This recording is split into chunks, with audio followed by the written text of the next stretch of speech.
Hello YouTube viewers, welcome to my channel Science to Technology. In today's show, Computer Wednesday, we're going to talk about water cooling in compute world. Basically servers, data clusters, rendering farms, those sort of thing. Now you have to understand the core aspect of heat is that every computer is just a heater, meaning if your computer or RTX 940 or whatever have you, RTX 490 Ti, if it consumes 600 watt, all 600 of watt is going out as a heat. So it's not something there is a physical change is happening. For example, if you're talking about a water pump, it's pumping water. So majority of heat energy is like waste heat because main work is spinning something, pumping water from point A to point B. Same goes for compressor. So all these things have very little waste heat. Computer on the other hand, 100% waste heat. Now you may be like, how the heck it does work? Well, it's doing work while it's also not doing work. It's doing is flipping bit back and forth, back and forth, back and forth. There is no change. Basically, you started a processor, it had, let's say, 1 million switches. At the end of the computer's life, it still would have 1 million switches. So there is no change. There is no like, okay, I moved it from here to there. So heat output is literally the same as its power consumption. Like back in the day, some people used old CPUs as hand warmers because it was just a heater. So all power consumed is just vented as heat to the ambient, meaning if you have a CPU or a server, it's just going to dump all its heat, all the power that it consumed like it was a heater. Basically, if you had like 20 kilowatt power consumption on a server rack, that 20 kilowatt would be equivalent if you had a 20 kilowatt heater there, flat out. So all the heat had to be vented to the atmosphere. Now you may be like, what if I just don't? Well, first it will slow down. Back in the days, they did not have enough regulation modules, so it will brick itself. But nowadays, if you heat something, it will try to throttle itself down, meaning its clock cycle will go down and down and down and down until it will try to cool itself. If it fails to cool itself down because you are not removing heat enough, it will simply shut down. So at this point in time, you have to understand you have to remove heat, and the amount of power consumption is literally directly trying to cool that system. Meaning, I have a server power consumption that is let's say 10 megawatts. You need to have a cooling unit that can handle 10 megawatts of heat flat out. It's not like somewhat enough, flat out. So power draw is only going up. That's another aspect. Back in the old days, there were many GPUs that were just plug it in, and there was 75 watt power output was coming from the PCI slot. You did not have to add power to it. Like there was a world where GPU could literally run on PCI power system. Nowadays, that's not even possible. Like we have to create new power slot so we can dump 600 watts of heater into basically your CPU. Now you may be like, that's a over the top system. It will not happen in server. Well, server will have even higher components because it will have again generally the same system, same GPU, same silicon, only with bit more oomph, bit more robustness, bit more BIOS stability, and bit more VRAM. So even more output there. And that point, generally they will be running in such a way that it will be crunching all that data 24/7. So basically the heater would be on 24/7. So all the power up is going up. And back in the good old days, we had like 100 watt power per socket per CPU. Now we have almost 300, and people are already preparing motherboards that can dump around 500 watt because AMD and Intel both are saying, yeah, we're gonna achieve that 500 watt very soon. So there is a cost associated to it because all the heat must be vented to ambient. And because again, you want to keep things enclosed, you're going to have air conditioner. So ambient means somewhere outside of the building. So you're basically somewhere on your rooftop, or you may have a cooling area where you have to dump them. So how the heat goes from your point of creation to actual ambient is PC creates the heat, it goes to heat sinks. Basically your core components that are heating, that dumps the heat into heat sinks fan pushes it out, dumps it into air goes to air conditioning unit, and then the basically condenser units dump it into the ambient. Now you pay for the power. That's the first thing that you are paying for. Like you are consuming 10 megawatt, you are paying for 10 megawatt, but here's you are also producing enough cooling power requirement that even with good COPs, as in like coefficient of performance, you still have to pay for the cooling, and it will be non-trivial, meaning you could be consuming 10 kilowatts and you can easily be paying 2 megawatts extra just for the cooling requirement. And that's assuming you have very good COP, which in India you won't. And that's why like India does not have that many servers. It's like ambient temperature is too goddamn hot. So and the more power you spend, more power as in like electrically you spend, the cost of your running of the whole system goes exponentially higher. Meaning there is an ecosystem here. If your lot of heat is being dumped into your ambient air that is inside the server building, that heat will make every other component's job far more difficult. So all those will produce even more heat because their job is now far more difficult. Consequence, it starts to create a spiral system, meaning back in the good old days, you would maybe your cooling cost would be like a very small fraction. Now it will be like all your systems are overclocking itself, and then it reaches a point of new equilibrium. Like nowadays we have silicon that can run at 105 degrees Celsius continuously. So lot of thermal stress is putting. Now here's this: if you can survive 105 degrees, not everything else around it, so you have to make sure that you are cooling the temperature. Now your cooling cost is almost 50% of your expenditure. At that point in time, it's just unfeasible. So more power you consume, it becomes exponentially costly. So from a cost point of view, you have to find a better way of cooling it. Now how do you cool it better? You use something higher density. Air simply does not have enough density. Why? Because air is a gas mixture. Gas have lower density compared to liquid. So if you have any liquid, even the lightest liquid you can think of, it will still carry more energy away, because okay, density, physics. So higher density of liquid allows higher temperature transfer, meaning this place could be hot and your liquid can take lot of heat away. That's why we use water in our internal combustion engines. It can take like concentrated heat of cylinder heads. It can take that heat, dump it into large radiator. So you take, and how it can do that? Higher density of liquid. So you take higher temperature transfer from hot place to the liquid, and then it also has more heating capacity, meaning if you have, let's say, 50-liter water cooling loop and you replace that water with air, 50 liters of air, no amount of pressure will allow you to even come close to the capacity, because 50 liters of water, that's a water heater kind of system, and it takes kilowatts of heat to heat that puppy up. So heat capacity also gives you that huge capacity where you can take a lot of heat from the system and then dump it to somewhere else. So in this new system, we have PC, water blocks that takes the main heat, then you send the water to a chiller, and because of the density and piping, how all those things work, you lose very little of energy into inside of a building, and then it goes to the ambient. So this system is far more energy efficient in order to dump heat from point A to point B. It's far more efficient. And this also allows you to increase your power density, meaning your CPU socket can now actually be 350 watts. Back in the old days, you cannot do that in one U server. You have to have 2U or even 4U, because again, cooling block simply would not have enough space to dump that. So you have to go to liquid. That's the density, we have to do that. So first solution some people came up with is rear door. Now this just takes your server. Now server also has this issue, is that you can't pack too many of them in one place, because heat from one will basically make others job difficult. So if you have one row, another third row will be always overheated. Why?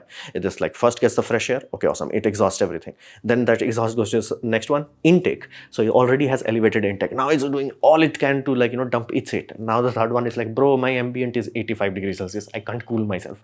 So rear door is a very good solution of that, because that way you can stack server after server after server, because majority of the heat will be taken away by the liquid radiator. It's like a giant radiator, and this giant radiator has giant fan, and fan pumps, these sort of compressors also, they have this very good logic with them. Basically, the bigger you make them, lower RPM you can make them, and lower RPM you can make them, more efficient you can make them. So the waste heat, all those things goes down. If you make a fan, same amount of wattage, if I give you, let's say, 1 unit of electrical energy, if you have to move lot of air through small fan, you will waste lot of that energy. Same 1 unit of electricity, I give you a larger fan, you can move far more air. So that's why having this giant radiator and then having giant fans behind it, they have fan those are thick, big boy fans, not limited by 1U, 2U or even 4U. Giant fans, it can dump lot of heat. Basically, it can suck all the hot is created. It's hottest here. It's just like I'm cooling you down. And water is cooled by external ecosystem. So you have your server room, you will have all the servers, majority of heat will be dumped into this system. Then this will go to chiller will dump it into cooling tower, and that's how you cool it. This allows very good packing efficiency. That's one good aspect, meaning server can be close to, next to each other. You can put a lot of server, rack after rack after rack after rack. You can do that. It also has very low noise. Now you may why the heck it has low noise? Because again, the fans are not working on elevated ambient, meaning ambient temperature is low in the room, so it's not RPM 50,000 RPM. It's bro, relax, 4,000 RPM. So noise is low, not too low, but low, and has no modification of the technology needed. Now that's why it is so preferred, because it's buy it. That's it. You just buy it. Many supercomputer right now are relying on this technology because they know like a supercomputer could have like 4,000 GPU. It's like how the heck you gonna cool it? You can't.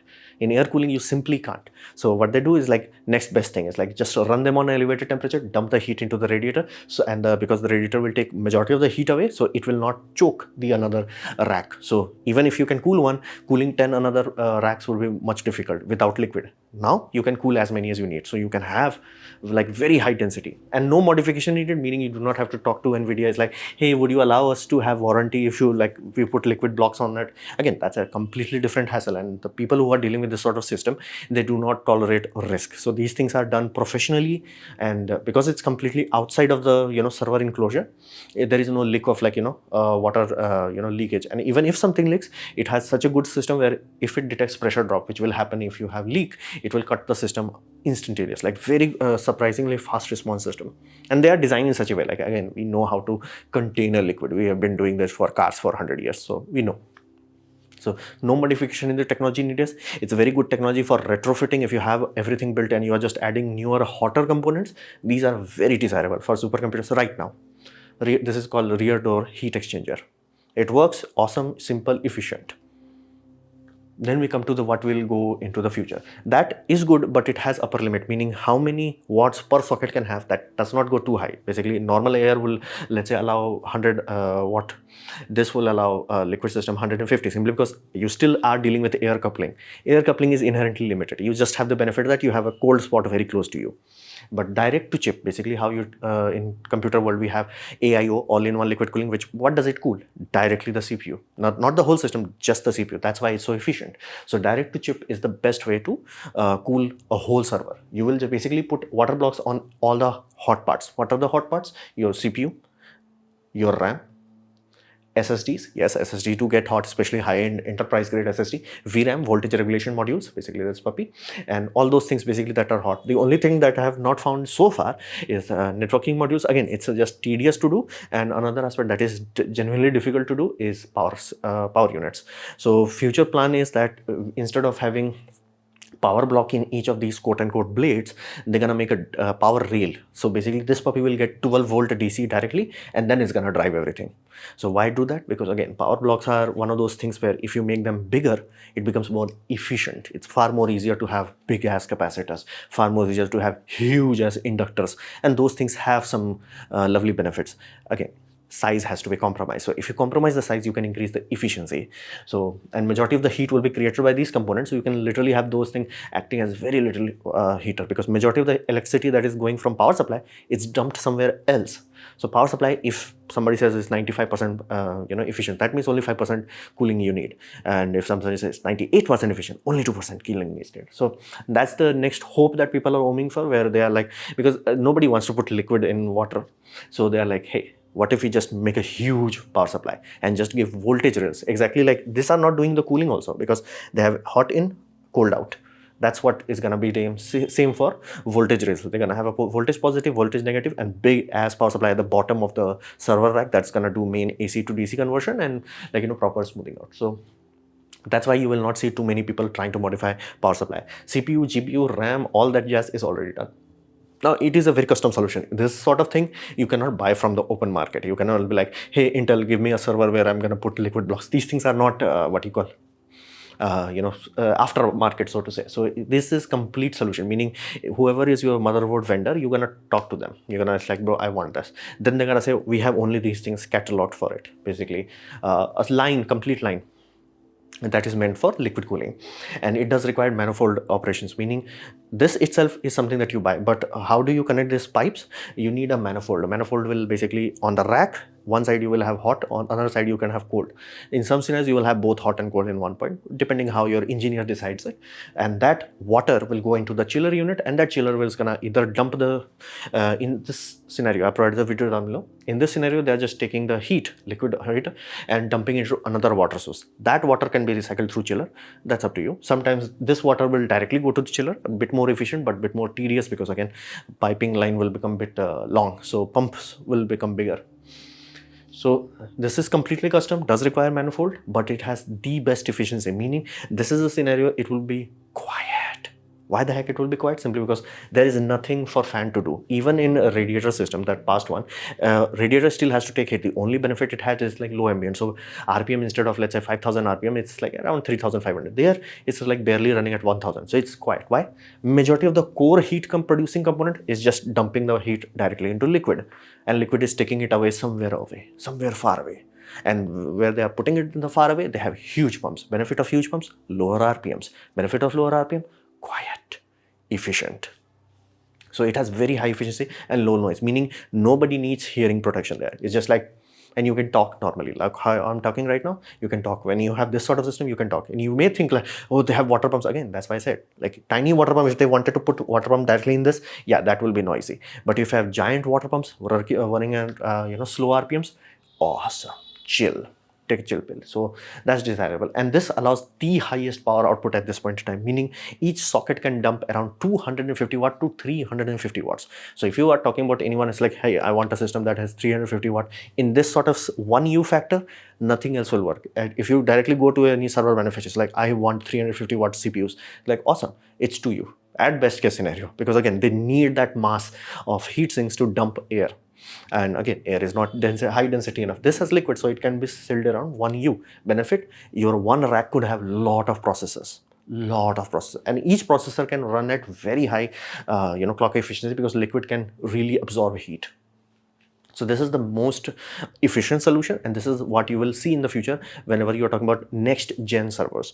Current gen, there is a very good chance you will see that liquid radiator, because it's like a in between solution. This proper future solution, costly but much better output. Like this, if this becomes the next big thing, the idea that you need hearing protection in server will go away. That's how efficient these things are. So what we can expect in the future? Well, this is one thing that is sorted. It's fixed. It's set in stone that we all gonna move to liquid. There are 3 methods of liquid. These two are basically non-invasive. There is another that you just dunk that thing in. If you are interested, comment below. I'll make the video about that. So we have to do that simply because we are increasing the power density to such a point, as in like power consumption to such a point, air simply cannot handle it. Flat out, we cross the air thermal capacity. Air simply cannot take heat from tiny GPUs that are producing 600 watts of heat. Like it just does not have enough mass. It just does not have it. So, and you may be like, why do you want to have that kind of like high power, high blade density and all that jazz? Simply because high density compute is far more economical if you can cool it properly. Right now we are limited simply because we cannot cool it properly. Like I'll give you a simple example. If you have very high density servers, all of the backs plane needs to be connected to each other through optical link. But here's it, if they have very high density, meaning everything is just in one rack, or the next rack that has like same amount of density is very close to each other, again very dense, physically dense, you don't even need optical fiber. Even if you have SFPM module, you'll do SFPM to copper directly, direct attach copper, and that will save not only energy, it will also save cost. So there is a lot of things, similar things like that goes. Again, land space, you have to pay for that. It's not free. You are building, you have to pay for it. The bigger the building, the more expensive it gets. So smaller the building, more efficient it becomes. So there are many things that works in the favor of making high density compute. That's why like people are thinking about making one blade that can have 4 high power CPUs. Each of those CPUs could easily consume 200 to 300, and there are future design that will go up to 500 watt, and that option will not even be available on air cooling. Even if you have 4U, they're like, bro, if you have this density, just go with liquid. Just don't roll around, just go with liquid. You have to do liquid. So we have crossed that air thermal capacity, and for a high density point of view, it makes far more logical sense just to have as high density as possible. And there is another benefit to it. Right now, when you go to a server, you see a lot of power rails, like big, beefy AC power rails. In future, you're gonna see big, beefy power rails and giant liquid manifolds. These are from NASA. And reason behind this, there are options. Now again, this option may not be useful in India, because again we have hot ambient or not cold ambient. The places that have cold ambient, they will not need a dedicated heating unit. The waste heat from this will directly do the secondary heating. And in some scenarios where they have like some places in Europe like Finland and all the jazz, where they have district heating, they'll dump the heat directly into district heating. Efficient use. So Feature is very interesting in this, and again you have to understand this will happen. It may take time, as in like it may take 1 to 2 years just to become that backstack radiator to become the next thing, and this thing will take time again, because everybody has to design from scratch, as in like, yeah, this is how I'm gonna lay the motherboard, this is how much clearance I have for the pipes, all that. Like somebody has to design it, so it's not something that is just like, oh, we have the stack and we just gonna add cooling blocks to it. That's not how it works. Like again, that's why you see rams are designed in parallel slots. So it does take some effort, but in next 10 years, this will happen. This will take over on every high density system. Liquid radiator will take over every mid-range kind of system where it's not worth it to go with this, and not, low power enough where air will directly work. And again, you may not even want to. You want low ambient for everything. Again, including for people hearing also. So this thing will happen. It's not optional. It's gonna happen. Like how we switch from electronics to optical. This is similar to like the way we are adding more and more power. We have to do this. So this is futuristic. So if you want to go into server industry, understand this sort of technology. It will become, important. So this was my presentation on liquid cooling compute units. Hopefully you have liked it, learned from it. In that case, please click the like button, share it amongst your friends. That will help me a lot. If you didn't like it, didn't enjoy it, I urge you to press dislike, press it twice to show me extra disappointment. Please leave a comment, because I do try to reply to all of them. Subscribe, press the bell icon if you're free, and as always, thanks for watching.